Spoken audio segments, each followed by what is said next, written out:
नमस्कार, आप देख रहे हैं सीएस न्यूज। में हूं कमलेंद्र झा। ये खबरों की शुरुआत करें और सबसे पहले बात करें बिहार के मुख्यमंत्री नीतीश कुमार की, जिन्होंने सीएम संवाद भवन में एक समीक्षा बैठक आयोजित की।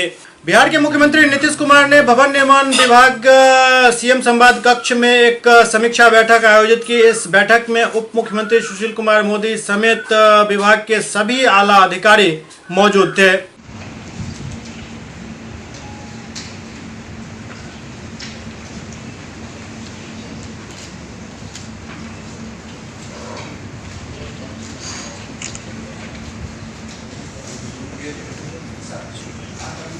पटना के बामेती में कृषि मंत्री प्रेम कुमार की अध्यक्षता में एक बैठक आयोजित की गई। पटना बामेती में कृषि मंत्री प्रेम कुमार की अध्यक्षता में कृषि लागत एवं मूल्य आयोग, भारत सरकार द्वारा कृषि विभाग, बिहार सरकार के सहयोग से पूर्वोत्तर राज्यों तथा अंडमान निकोबार, उड़ीसा, पश्चिम बंगाल, छत्तीसगढ़, बिहार, झारखंड आदि के रबी विपणन मौसम वर्ष 2020-21 के फसलों के मूल्य निर्धारण के लिए बामेती की तरफ से एक दिवसीय बैठक का आयोजन किया गया। इस मौके पर कृषि मंत्री प्रेम कुमार ने कहा कि भारत सरकार के कृषि लागत एवं मूल्य आयोग द्वारा पूर्वी राज्यों के किसानों पदाधिकारियों के साथ रबी वर्ष 2020-21 के विभिन्न फसलों के मूल्य निर्धारण हेतु ये बैठक आयोजित की गई है। इस मूल्य के निर्धारण से राज्यों के करोड़ों किसानों को लाभ प्राप्त होगा। इस अवसर पर प्रधान सचिव सुधीर कुमार, प्रोफेसर विजयपाल शर्मा, कृषि लागत एवं मूल्य आयोग, भारत सरकार के कृषि निदेशक आदि मौजूद थे।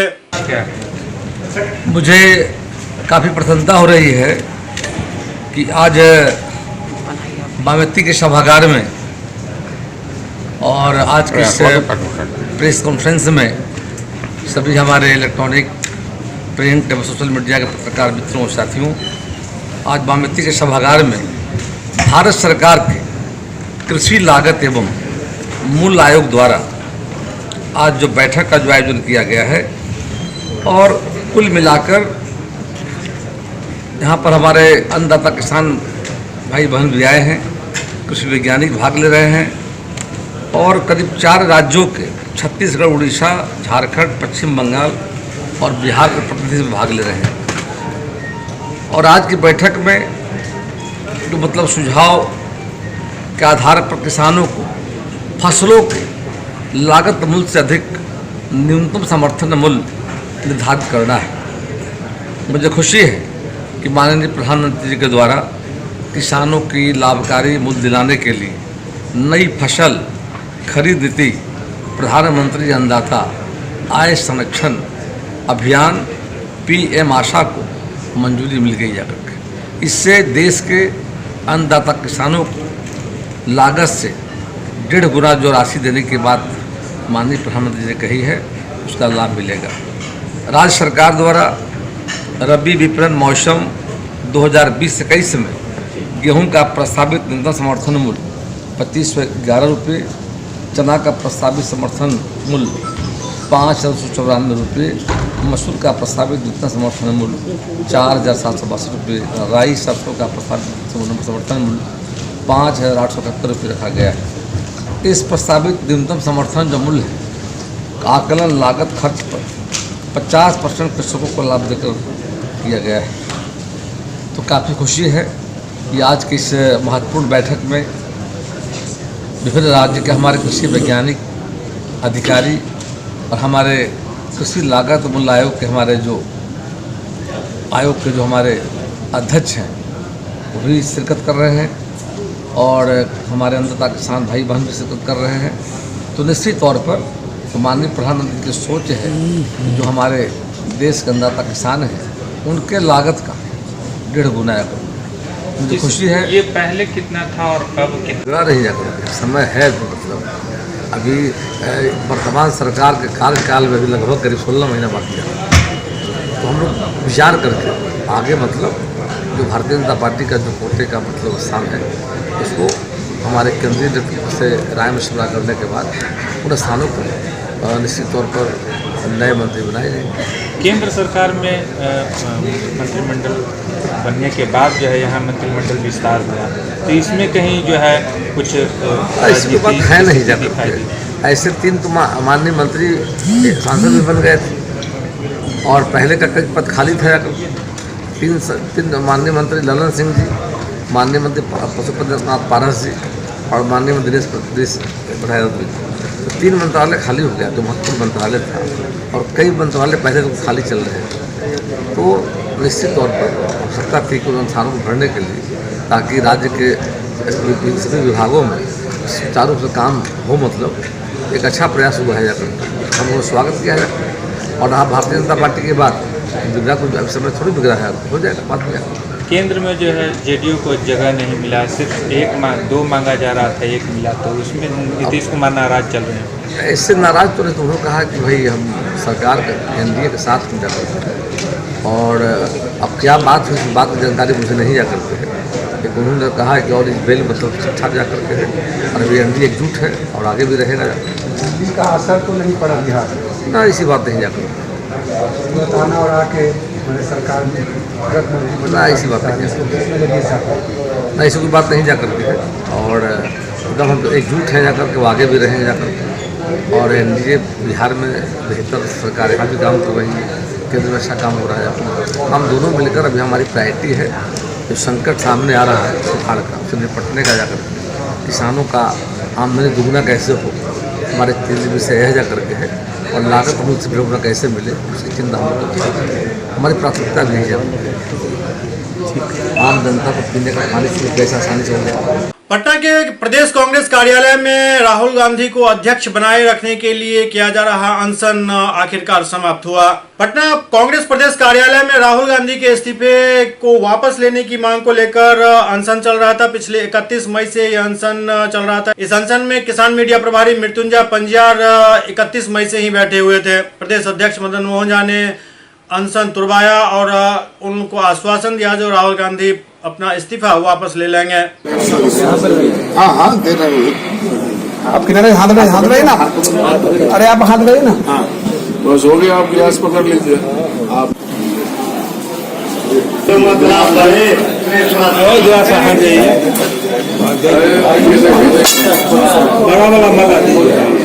किसान प्रकोष्ठ के हमारे पदाधिकारी लोग यहाँ 3 दिन से 4 दिन से यहाँ आमरण अनशन पर बैठे हुए थे।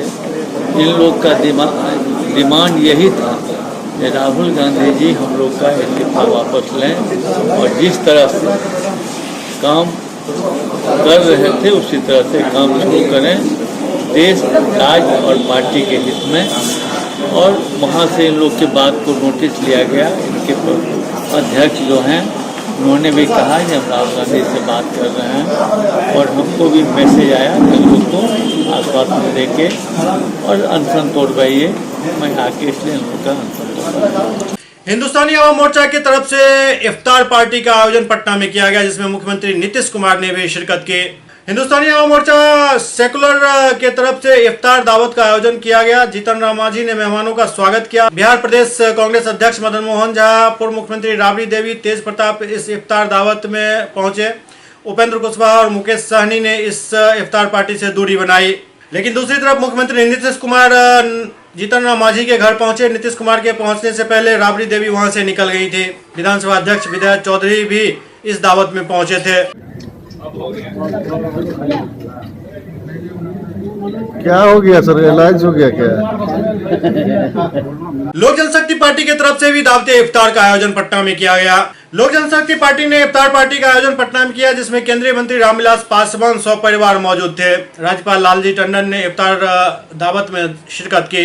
मुख्यमंत्री नीतीश कुमार ने भी दावत में शिरकत की।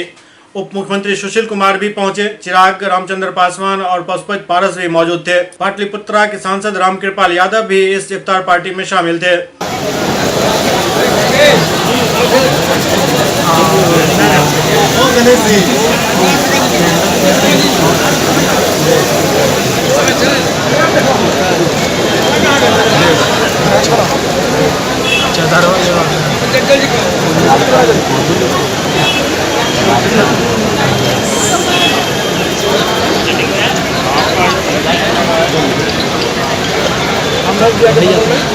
भाई अनिमेश, हाँ ठीक है।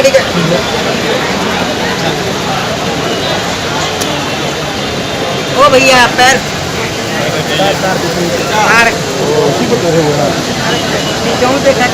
बेगूसराय में एक 20 वर्षीय युवक को चोरी के आरोप में जिंदा जला दिया गया। बेगूसराय से एक बड़ी खबर आ रही है, जहां 20 वर्षीय युवक को सरसों चोरी के आरोप में न सिर्फ पीट कर अधमरा किया गया, बल्कि उसे जिंदा जला डाला। घटना भगवानपुर थाना क्षेत्र के ताजपुर लहरपुर की है। युवक की मां का आरोप है, जो पहले युवक की जमकर पिटाई की गई, उससे भी जब मन नहीं भरा तो जिंदा जला दिया गया। घटना के संबंध में पुलिस इसे मारपीट में आत्महत्या का मामला बता रही है। फिलहाल पुलिस मामले की जांच में जुट गई है। बताया जा रहा है जो इस पूरे घटना को केदार सिंह एवं नाटो सिंह ने अंजाम दिया है। घटना हुआ कि इनके यहाँ दो साल से थे, तो दिल्ली में रहता था, तब तक सही था। उसके बाद क्या हुआ, जो इनको घर बन रहा था बेगूसराय नहीं लहरपुर में, कि दिल्ली से लहरपुर मंगाए, यहाँ आएंगे बेगूसराय लहरपुर जाएंगे मजदूर करके रहेंगे। उसके बाद ये कल घर आया है, कल सुबह में ये लोग घर आए हैं और रात में घटना हुआ है। उन पर चोरी का इल्ज़ाम लगाकर उनको पीटे हैं। उसके बाद उसको केदार सिंह तो उसको पीटे हैं और नाटो सिंह उसको आग लगा, मारते मारते आग लगा दी। बेगूसराय में शराब के लिए विवाद हुआ, जिसमें विक्रेता को स्कॉर्पियो से कुचलने की कोशिश की गई। बेगूसराय में शराब को लेकर विक्रेता के साथ फसाद हो गया, जिसके बाद विक्रेता को स्कॉर्पियो से कुचलने का प्रयास किया गया। 2 अन्य लोग भी इस घटना की चपेट में आ गए। घटना कारीचक गांव की बताई जा रही है। मृतक की पहचान बीरपुर थाना क्षेत्र के कारीचक निवासी मोहम्मद बदरुज्जमा उर्फ बदरू एवं बबनगंवा निवासी दीपक कुमार के रूप में की गई। रात में कुछ युवक कारीचक चौक पर तारीखाना में तारी पीने पहुंचे थे। इसी दौरान किसी बात को लेकर तारीखाना के मालिक एवं बोलेरो से पहुंचे युवकों के बीच झड़प हो गई, जिसके बाद सभी युवक वहां से चले गए। लेकिन बाद में युवक दोबारा बोलेरो से पहुंचे और सड़क किनारे खड़े 2 अनजान लोगों को कुचल डाला, जिसमें दोनों की मौत हो गई। लड़ाई झगड़ा होले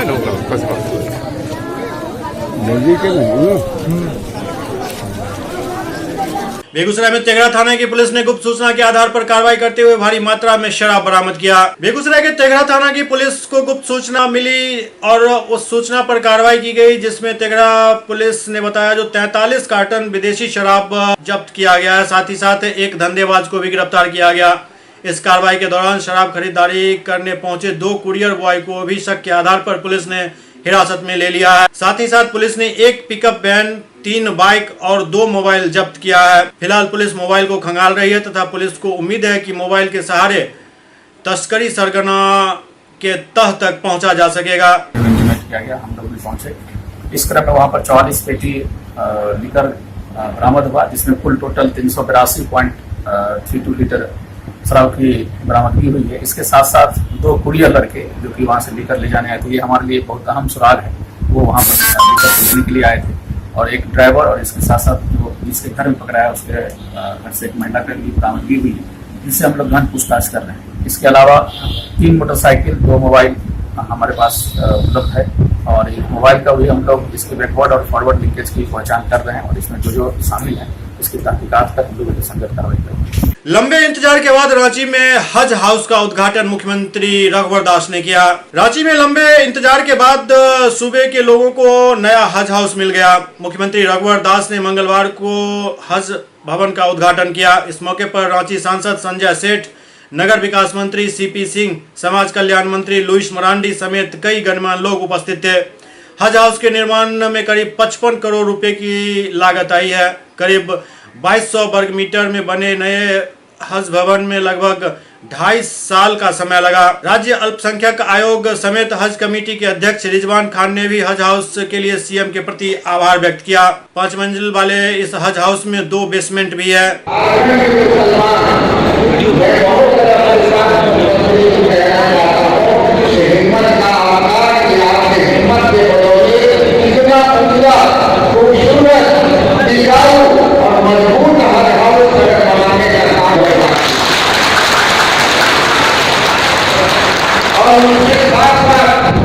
बेतिया में कुल्ले का प्रत्यारोपण कराने गए एक व्यक्ति दूसरे बीमारी के चपेट में आ गए और तब डॉक्टर ने उनको दूसरी जगह रेफर कर दिया।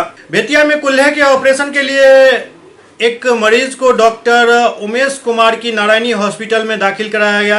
ऑपरेशन सफल रहा, लेकिन एंटीबायोटिक के हैवी डोज के कारण मरीज का किडनी खराब हो गया। तब डॉक्टर ने उस महिला को करीब 1 माह बाद अन्यत्र रेफर कर दिया, जिसके बाद मरीज और उनके परिजनों में काफ़ी रोष है।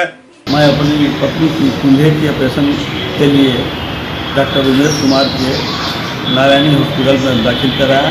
20 अप्रैल को जो है उन्हें दाखिल को भर्ती कर लिया उन्होंने, और जो है उन्होंने 25 अप्रैल को कूल्हे का ऑपरेशन किया।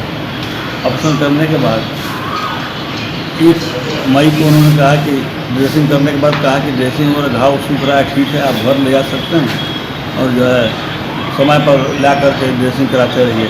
मैं घर लेके गया 1 मई के शाम में, और रात में स्थिति भी हो गई। फिर पूरा महीना 2 तारीख को मिला, उन्होंने कहा फिर लाद के ले आइए। मैं ले गया वहाँ पर, तो उन्होंने भर्ती कर लिया फिर, और स्थिति जो है काफ़ी बिगड़ गई। पैर पूरा सूख गया था जिसमें ऑपरेशन हुआ था, और खुला फूल गया था, बहुत ज़्यादा दर्द था, तो उन्हें भर्ती कर लिया। और उन्होंने 7 मई को पुनः उसका ऑपरेशन किया, पूरा फिर से जो है पैसा वैसा जमा कराया, सब कुछ किया। उसके बाद में जो है उन्होंने कहा कि ऑपरेशन करने के बाद कहा कि जो है इसमें इन्फेक्शन हो गया। मैंने इस बॉल को निकाल दिया बाहर, और जो है अब इन्फेक्शन ख़त्म होगा तो जो है इसका ऑपरेशन 4 माह बाद फिर किया जाएगा। तीसरा मर्द का ऑपरेशन होगा। तो उन्होंने हाई एंटीबायोटिक चलाना शुरू किया दोनों टाइम। नतीजा क्या हुआ कि 1 माह के करीब नीचे में जो है उनका जो है किडनी फेल करने लगा। तो स्थिति और बिगड़ गई, तो उन्होंने 22 मई को जो है कहा कि या जो है आप बाहर ले जाना होगा, यहाँ ठीक नहीं होगा। और जो है उन्होंने बुला करके डॉक्टर अंजनी कुमार को, अपने सहयोगी हैं उनके, हर ऑपरेशन में उनका अलग से फीस दिलवाते हैं, उनको बुलाते हैं, और जो है उन्होंने कहा कि आप बाहर ले जाइए और रेफर करिए। उसके बाद से मैं गोरखपुर मेडिकल कॉलेज में जाकर दाखिल किया, और वहाँ स्थिति चिंताजनक है, और जो है उनका इलाज चल रहा है। सहरसा के बजरंग क्लब द्वारा कुछ न कुछ रोज नया अभियान चलाया जाता है। इसी कड़ी में वट सावित्री पर भी एक अभियान चलाया गया। एक तरफ जहां युवा और युवती फेसबुक, यूट्यूब, व्हाट्सएप जैसे अनेकों सोशल मीडिया पर चिपके रहते हैं, ठीक इसके विपरीत लहुआर के दर्जनों युवक एवं युवतियां अपना सारा काम छोड़कर दिन का 1 घंटा जरूर कोई न कोई अभियान चलाने में बिताती हैं। बजरंग युवा क्लब लहुआर के बैनर तले लहुआर ग्राम में सबसे पहले लहुआर स्कूल से दक्षिण सड़क से पश्चिम वट सावित्री के शुभ अवसर पर पीपल के वृक्ष का रोपण किया गया, जिसमें क्लब के अध्यक्ष बालमुकुंद सिंह के अलावे लहुआर के विपिन कुमार सिंह, आमोद सिंह, श्रवण सिंह का महत्वपूर्ण योगदान था। तदुपरांत क्लब के दर्जनों लड़कियों ने लहुआर के प्राचीन मंदिर राधा कृष्ण ठाकुरवाड़ी, जो कि लहुआर के पूर्वी छोर पर बसा है, वहां जबरदस्त स्वच्छता अभियान चलाया। सुपौल में अतिक्रमण के कारण अलॉट हुआ योजना वापस हो गया। सुपौल जिला के किशनपुर प्रखंड के किशनपुर उत्तर पंचायत के वार्ड नंबर 1 में ग्रामीणों के द्वारा अतिक्रमण कर सरकारी जमीन में घर बना लिया गया है, और सरकारी योजना से सड़क के लिए आया योजना वापस हो जाता है। वहीं उप मुखिया बीबी आसमा के पति कयूम से रूबरू होने पर उन्होंने बताया कि वाजुल खां का घर सड़क के मुंह पर आता है, जिस कारण रोड की योजना वापस चली जाती है, और रोड नहीं बनने से यहाँ काफी कठिनाई लोगों को हो रही है। दशरथ यादव सर नाम है। पंचायत कौन सा है? मोझा पंचायत है सर। Ward number 1। क्या समस्या है? हमारा समस्या ये है सर, हम नौ जोतते हैं, मतलब 8 गांव के 9 अधिकारी आता है सर, मुसाफिर, इन लोग को जाने आने के रास्ता नहीं है सर। कौन सा रास्ता चाहिए आपको? हमरा ये रास्ता चाहिए सर, 1 नंबर। 1 नंबर ये कौन सा? पीरगंज 1 में, पीरगंज उत्तर टोला में सर। उत्तर किशनपुर। इसका रास्ता अभी बाधित है। बाधित है सर। कौन घर बनाया? वाजिल खां घर बनाया सर। विभागीय सूचना उसको नहीं दिया गया क्या? आगे सूचना देना दिए सर, सीडीओ वीडियो साहब के पास भी गेल रहे सर, कोई सुनवाई नहीं। क्या नाम है आपका? हमारा नाम मोहम्मद अयूब है। घर कहाँ है? घर पीरगंज है, वार्ड नंबर 1 में। क्या समस्या आपके साथ? समस्या हम लोगों के साथ कुछ नहीं, समस्या ये है कि रास्ता का हम लोगों का बाधित है। हम लोग को जाने आने के लिए रास्ता नहीं है। अगर कोई गाड़ी घोड़ा जैसे ज़रूरत होगा तो वहाँ आधा किलोमीटर अलग में जैसे गाड़ी घोड़ा खड़ा होता है, उसके बाद आदमी पैदल जाता है। कौन से रास्ता बाधित? यही है जहाँ खड़े हुए हैं वहाँ हमारा रास्ता यही है, क्लियर है। कहाँ खड़े हुए हैं? किनके घर से किनके घर ये तक है? वजील खां के घर से लेकर के यहाँ जैसे परमानंद शाह के घर तक का रास्ता बाधित है। ये बाधित बाधित ये किनका कौन बाधित किए हुए हैं? वजील खां किए हुए, वो रास्ते पे घर बनाए वह हुए हैं? रास्ते पर घर है इनका। इनको विभागीय कुछ दिए हुए हैं? विभागीय हम लोग सीओ को दिए, लेकिन सीओ के बाद सीओ साहब कर्मचारी को भेजे, उसका कोई सुनवाई नहीं हुआ। बल्कि थाना से भी कोई स्टाफ आकर के रोके, उनको भी नहीं। ये लोग जो है सो माना, ये लोग अपना काम जारी किए हुआ है। क्या नाम है अच्छा आपका? जी जानकारी। घर कहाँ हुआ आपका? Pirganj, ward number 1। क्या समस्या है आपके साथ? रास्ता की समस्या है। क्या हुआ है रास्ते में? रास्ता जाने वाला नहीं है। उसमें बाधित है रास्ता? हाँ, घर है, द्वार है। घर बनाया हुआ है? जी, वो सरकारी जमीन में घर बनाया हुआ है कि अपनी निजी जमीन में? सरकारी। सरकारी घर? हाँ, सरकारी जमीन। तो उसको विभागीय आप लोग कुछ दिए हैं आवेदन? दिए हैं। ये आवेदन है आपका? जी। यही आवेदन दिए हैं? क्या विभाग इसके ऊपर कोई कार्रवाई नहीं की? नहीं की। क्या नाम है सर आपका? कासिम अंसारी। घर? Pirganj, ward number 1। ये रास्ते का क्या समस्या है आप लोगों के रास्ता का समस्या हम लोग के बहुत दिक्कत हो रहा है रास्ता के लिए। वार्ड नंबर 1 में वजील खां के घर से लेकर के परमानंद शाह के घर तक हम लोग के बहुत दिक्कत है। कोसी बेल्ट में हेल करके हम लोग जाते हैं। थोड़ा सा रह गया है रास्ता के लिए, निकासी के लिए थोड़ा सा कमी। बगहा में सामूहिक कन्या विवाह योजना दिव्यता के साथ संपन्न हुआ। श्री 108 श्री फलहारी बाबा उर्फ श्री भागवत दास जी महाराज की अगुवाई में सामूहिक कन्या विवाह का कार्यक्रम बगहा नगर के sunflower children academy Malkauli पटखौनी Bagaha 2 के प्रांगण में संपन्न हुआ। यहाँ 12 गरीब कन्याओं का विवाह मां गंगा नारायणी विवाह महोत्सव के बैनर तले संपन्न हुआ। इस अवसर पर वार्ड आयुक्त अजय मोहन गुप्ता, जयप्रकाश गुप्ता, नंदेश्वर पांडे समेत इलाके के कई गणमान्य लोग उपस्थित थे। सभी लोगों ने वर वधू को आशीर्वाद दिया।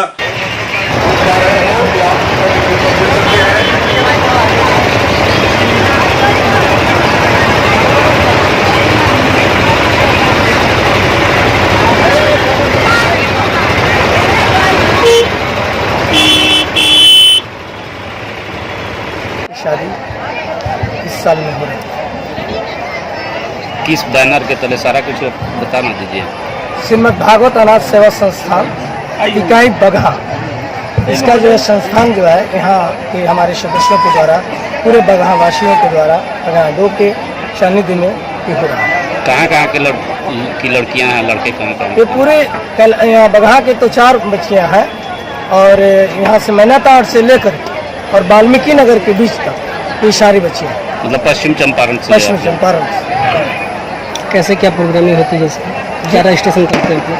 रजिस्ट्रेशन सभी का जो हम पेपर लेते हैं, उनकी बच्चों का जो आधार कार्ड लेते हैं, लड़के का, लड़की का, उसके माँ का, उसके बाप पिताजी का, लड़के का भी और लड़की का दोनों का। उसके बाद पूरी उसकी फोटो के साथ रजिस्ट्रेशन मैं करता हूँ कि ताकि कभी भविष्य में इनकी जोड़ी जो है ये सुचारू रूप से बना रहे, बढ़िया से परमात्मा इनके ऊपर कृपा बना रहे। जो कुछ भी खर्चा होता है जी, वो चीज़ कहाँ से पड़ती है? ये सारी चंदा से होता है। मैं चंदा से करता हूँ और हमारे जो कमेटी है, ये कमेटी के सानिध्य बहुत बड़ा होगा। विगत कितने दिनों से होते आ रहा है ये तो हम लगभग 6-7 साल से करते आ रहे हैं। ये आगे भी ऐसे जारी रहेगा क्या? ये हमेशा 1100 कन्याओं का शादी का मेरा संकल्प है। मैं सारे चंपारण वासियों से, सारे देशवासियों से मेरा करबद्ध विनती है कि ये मेरा पूरा पूर्ति होता है। क्या नाम हुआ आपका? क्या नाम है? महात्यागी भागवत दास फलहारी बाबा। आर्थिक जनगणना की बारीकियों को एक सेमिनार के माध्यम से लोगों को समझाया गया। आर्थिक जनगणना की बारीकियों को जिला निबंधन परामर्श केंद्र DRCC भवन के कार्यशाला में काफी सूक्ष्मता से लोगों को समझाया गया। आर्थिक जनगणना को लेकर जिला के CSC संचालकों की कार्यशाला आयोजित की गई, जिसमें कर्मियों को जनगणना को लेकर प्रशिक्षण दिया गया। मौके पर CSC के जिला प्रबंधक अमरेंद्र कुमार भारती ने कार्यशाला की अध्यक्षता की एवं इस योजना के बारे में बारीकी से सबको बताया। बिहार में कांग्रेस की करारी हार के बाद चुनाव अभियान समिति के अध्यक्ष अखिलेश सिंह मीडिया से मुखातिब हुए। लोकसभा चुनाव में करारी हार के बाद प्रदेश कांग्रेस चुनाव अभियान समिति के अध्यक्ष अखिलेश प्रसाद सिंह पहली बार मीडिया के सामने आए। उन्होंने हार के कारणों का जिक्र किया और कहा कि कांग्रेस कार्यकर्ता व नेता को निराश होने की जरूरत नहीं है। जो फैसले आए हैं हम उन्हें स्वीकार करते हैं। अखिलेश सिंह ने कहा कि ऐसा नहीं है कि हम सिर्फ बिहार में हारे हैं, पूरे देश भर में तमाम विपक्षी पार्टियों की हार हुई है। प्रदेश में हार की सबसे बड़ी वजह रही, ऊपर से महागठबंधन तो बना मगर जमीनी स्तर पर कार्यकर्ताओं का मेल नहीं हो सका। जहां तक कांग्रेस पार्टी की बात है तो हम 9 सीटों में 8 सीट पर हारे और 1 सीट पर जीत हासिल कर सके। जिन जिन सीटों पर हमारी हार हुई है उसकी हम समीक्षा करेंगे और उसके कारणों की तलाश करेंगे। अखिलेश प्रसाद सिंह ने गिरिराज सिंह के ट्वीट पर पलटवार करते हुए कहा कि 2 दिन पहले मैंने खुद देखा है जो भारत के राजदूत इस्लामाबाद में इफ्तार पार्टी का आयोजन कर रहे थे, जो कि भारतीय प्रधानमंत्री की अनुमति के बिना नहीं किया जा सकता। 23 तारीख को रिजल्ट निकला था, 25 तारीख से मैं बाहर था। मैं कैंपेन कमेटी का चेयरमैन हूं और उस हैसियत से आप सभी मित्रों को भी पहले धन्यवाद देता हूं, जनता को धन्यवाद देता हूं। जो इलेक्शन बिहार में हुआ, हम लोगों को उम्मीद जरूर थी कि हम लोग ज़्यादा सीटों पर जीतेंगे, लेकिन फिर भी जो जनता का फैसला है, हम केवल मैं नहीं पूरा कांग्रेस पार्टी उसको सिर माथ पर रख के स्वीकार करती है।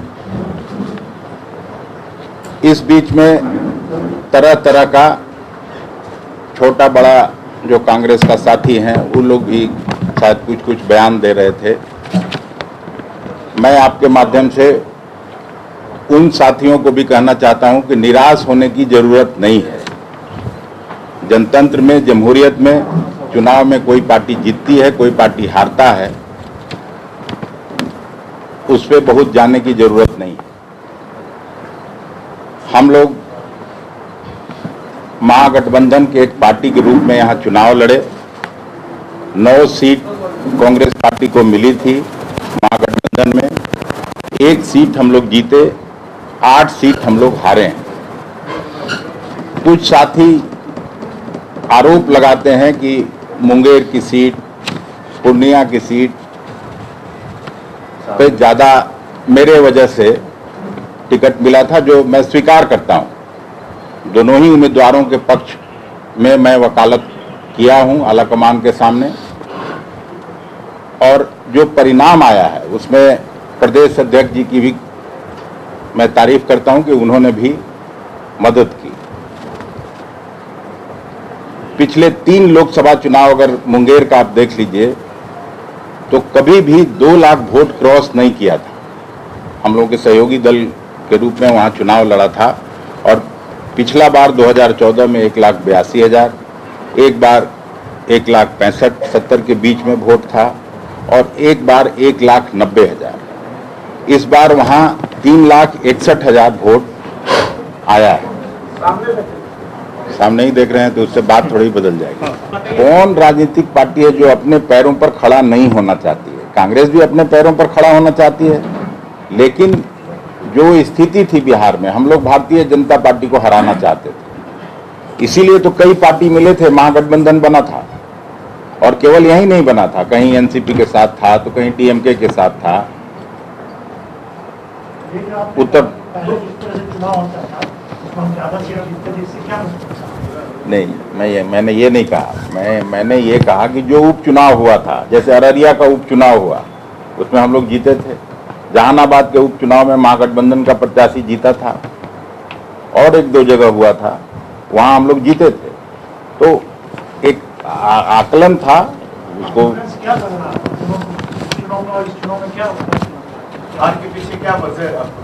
नहीं, हार के पीछे एक तो ये कि हम लोग लगता है जनता को कन्विंस नहीं कर पाए। कांग्रेस का इतना बढ़िया मैनिफेस्टो था, और राहुल जी की सभा में जिस तरह की भीड़ आ रही थी, उससे तो मुझको लगता था कि हम लोग आधा से ज्यादा सीट हम लोग जीतेंगे।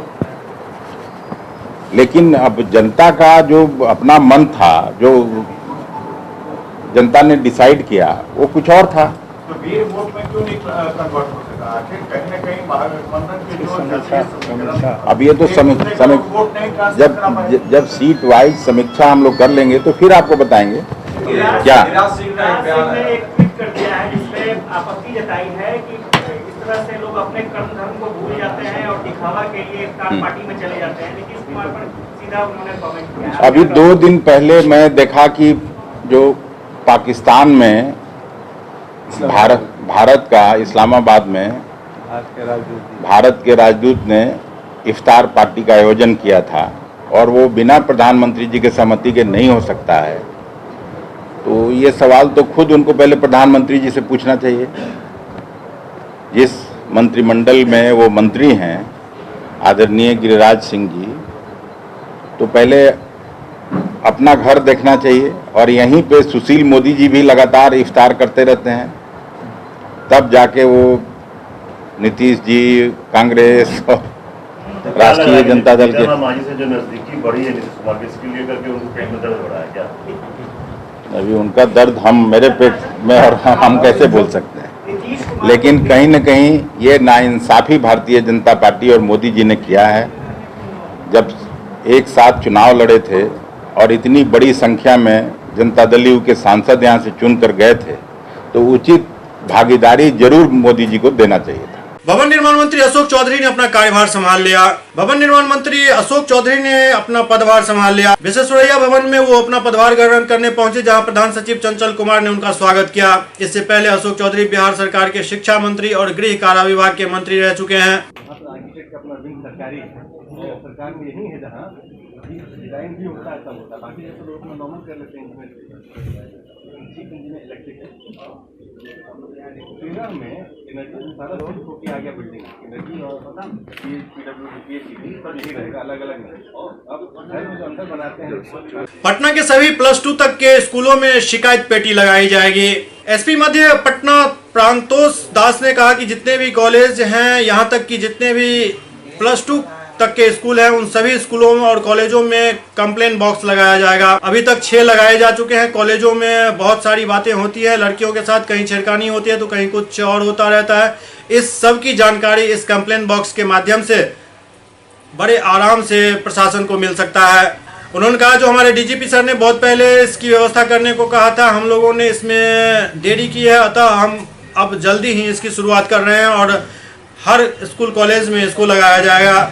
और ये जितनी भी महिला कॉलेजेस हैं, इवन स्कूल्स भी, जो मतलब अप टू क्लास 12 तक के जो स्कूल्स हैं, उन सभी स्कूल में कालांतर में 6 बॉक्स लगाए गए हैं और फिलहाल एक्सपेरिमेंट के तौर पर 6 कॉलेजेस में इसको, शहर के कॉलेजेस में इसको रखा जा रहा है। उसमें जो भी लड़कियां यहाँ पढ़ती हैं उनको कोई इसी तरफ की बहुत सारी बात होती है, कोई लड़के को तंग करते हैं, छेड़ते हैं। हर बात के लिए लड़कियाँ पुलिस स्टेशन नहीं जा पाती हैं, लेकिन उनके लिए ये बहुत बड़ी बात होती है जो हम तक ये बातें नहीं आ पाती है और हम उसका निराकरण भी नहीं कर पाते हैं। तो ये एक मेरे ख्याल से बहुत अच्छा पुलिस मुख्यालय के स्तर से ये पहल करने को कहा गया और जिसका हम लोग आज अनुपालन कर रहे हैं। हमारे डीजीपी सर ने पर्सनली इसमें, डीजीपी सर का ये आदेश था कि इसको करो, बल्कि मैं तो कहूँगा कि थोड़ा पहले ही उन्होंने कहा था, देरी हम लोग से ही हो गई। बॉक्स की मॉनिटरिंग आप मैं बताता हूँ, प्रति सप्ताह में एक बार महिला थानाध्यक्ष आएंगी और सारे कंप्लेंट बॉक्स को, इसके साथ एक ऑफिसर, लोकल ऑफिसर भी रहेंगे और वो सारे कंप्लेंट्स को खोला जाएगा। उस सारे कंप्लेंट्स पर हम लोग उसका कॉग्निजेंस लेंगे, उसको पढ़ेंगे और उस पर जो कार्रवाई होगा वो कार्रवाई करते हुए और उसके बाद इसका एक रजिस्टर कि किसका हमने पाया कितना और उसका क्या, एक रजिस्टर भी खोला जाएगा कि कितने कंप्लेन हमने यहाँ से रिसीव किया। ऐसा नहीं है कि ये आएंगी वो 50 है उसमें से 40 की सर 40 ही हुआ, no, we will count it. 2 officer रहेंगे, काउंट होगा और वो सारे एप्लीकेशन की एंट्री होगी और उस पर क्या कार्रवाई किया हमने और उसका लॉजिकल एंड वो उसको एंट्री होगा और इसके संबंध में हम अपने एसएसपी के थ्रू पुलिस मुख्यालय को सूचित भी करेंगे।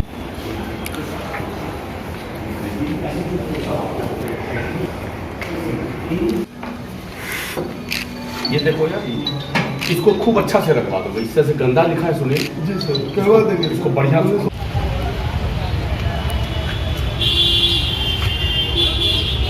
जा रहे हैं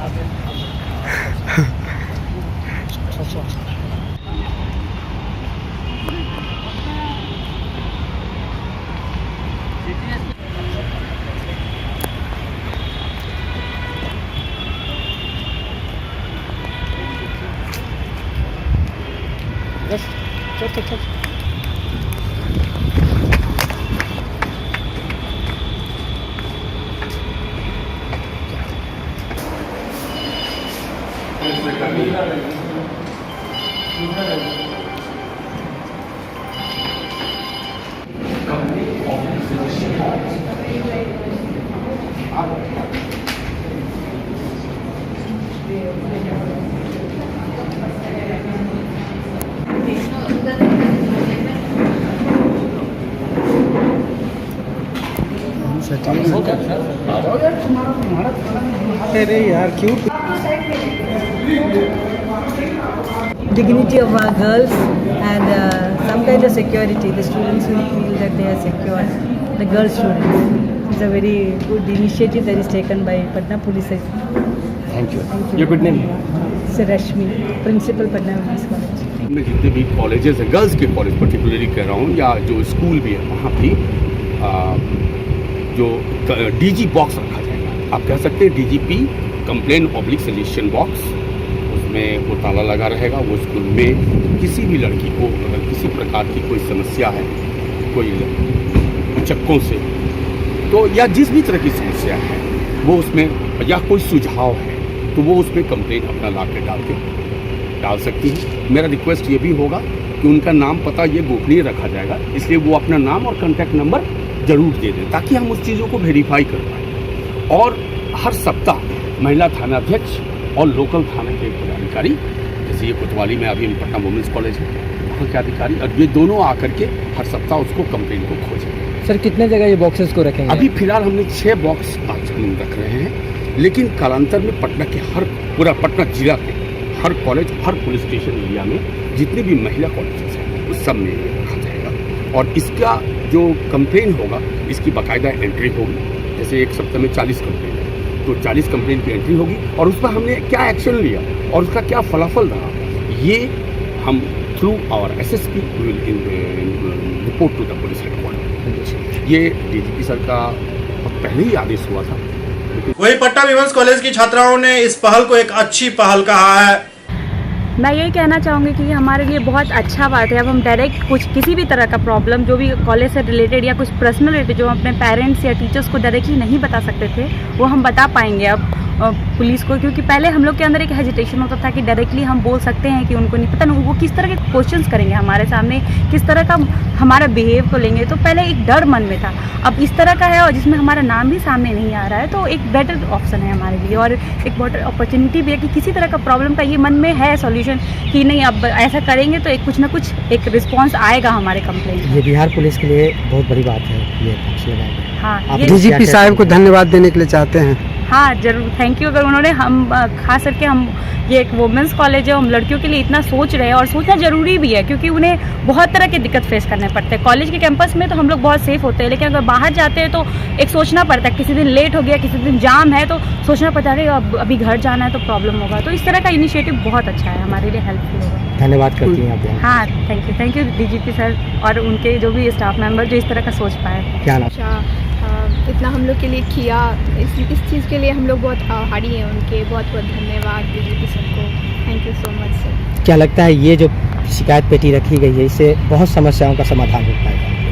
हाँ हो पाएगा। अगर मतलब जब भी कोई लड़की प्रॉब्लम फेस इस तरह की करेगी तो वो अपना मतलब खुल के सामने ना भी आ पाए तो अपना कंप्लेन तो दे ही सकती है, जिससे कुछ ना कुछ उसका असर तो होगा। बिहार मंत्रिमंडल में संजय झा को शामिल किए जाने को लेकर दरभंगा में जदयू के तरफ से एक विजय जुलूस निकाली गई। जनता दल यूनाइटेड के नेता संजय झा को बिहार सरकार के मंत्रिमंडल में शामिल करने के बाद जनता दल यूनाइटेड के कार्यकर्ताओं ने दरभंगा में खुशी का इजहार करते हुए एक विजय जुलूस निकाला। प्रदेश उपाध्यक्ष शिवनंदन सिंह की अध्यक्षता में ये विजय जुलूस रैली निकाली गई।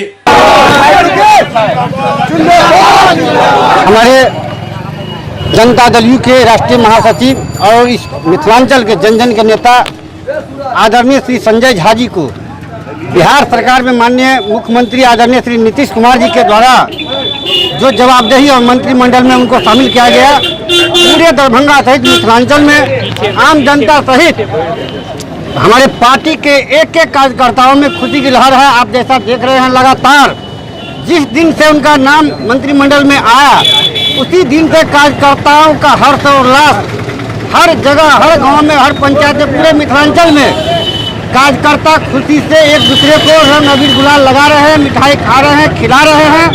और माननीय मुख्यमंत्री आदरणीय नीतीश कुमार जी ने जो संजय झा जी को जवाबदेही दिया है, जिस तरह माननीय मुख्यमंत्री श्री नीतीश कुमार जी बिहार को देश के मानचित्र पर विकास के रोड मैप पर आगे ले जाने का काम किया है, ठीक संजय झा जी भी उसी विश्वास के साथ जो जवाबदेही दिया गया है माननीय मुख्यमंत्री जी के द्वारा उनके बताए हुए मार्गों पर चल के मुख्यमंत्री जी के हाथों को मजबूत करने का काम करेंगे। जो मिथिला के विकास संजय झा जी को MLC और साथ में जल संसाधन विभाग के जो मंत्री बनाया है, इसके लिए दरभंगा जिला जनता दल यू के एक एक कार्यकर्ता तहे दिल से माननीय मुख्यमंत्री जी को हार्दिक धन्यवाद करते हैं। तमाम कार्यकर्ता काफ़ी हर्षित हैं।